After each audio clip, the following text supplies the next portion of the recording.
Le docteur Sostène Mouimana, récemment condamné à 24 ans de réclusion pour génocide commis contre les Tutsis en 1994, a formé un pourvoi devant la Cour de cassation française.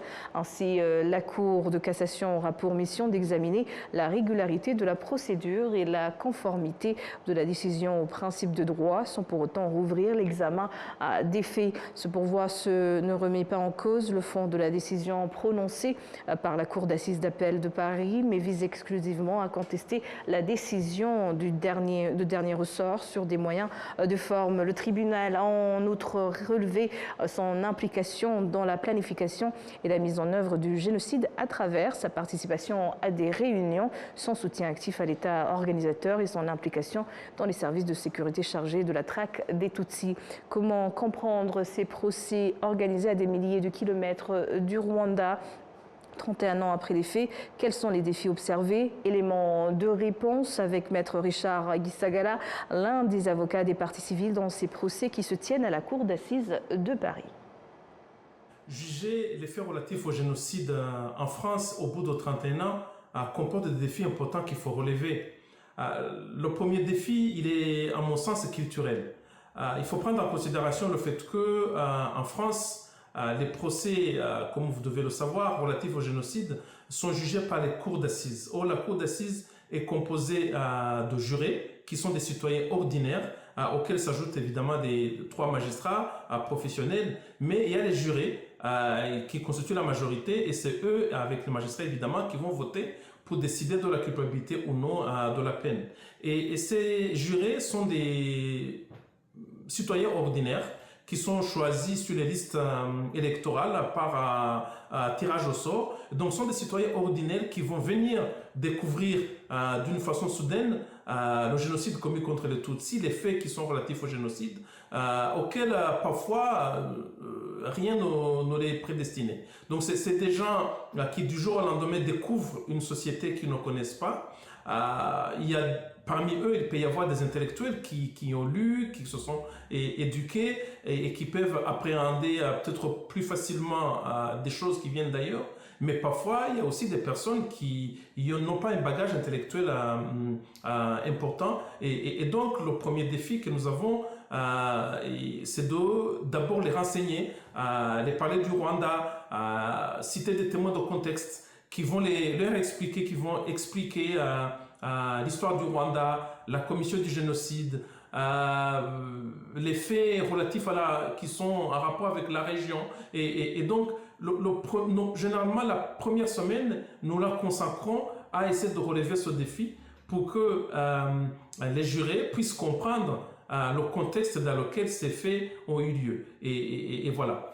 Donc le deuxième défi, à mon sens, il est relatif à la mémoire. Parce que au bout de 31 ans, c'est un délai très important. Certaines personnes peuvent ne pas se souvenir exactement de ce qui s'est passé. Et vous savez que devant une cour comme celle-là, les détails sont très importants. Et au bout de 31 ans, même des faits ordinaires, on a du mal à s'en souvenir. Alors imaginez parler du génocide, donner les détails de ce qui s'est passé, donner les détails de ce qu'on a vécu. Au bout de 31 ans, c'est compliqué.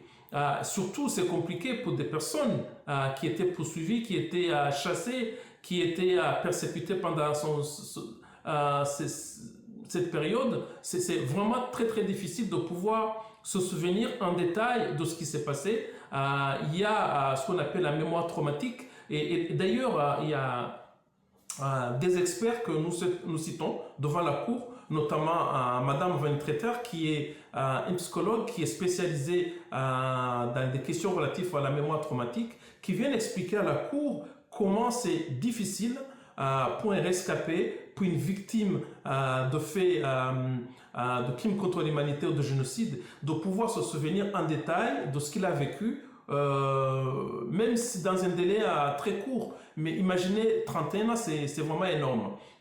Heureusement que la justice commence à comprendre les défis relatifs à la mémoire traumatique. On considère aujourd'hui qu'une personne qui a vécu dans des circonstances telles que le génocide peut avoir des souvenirs variants par rapport à ce qu'elle a vécu. Ça ne veut pas dire pour autant que cette personne ment.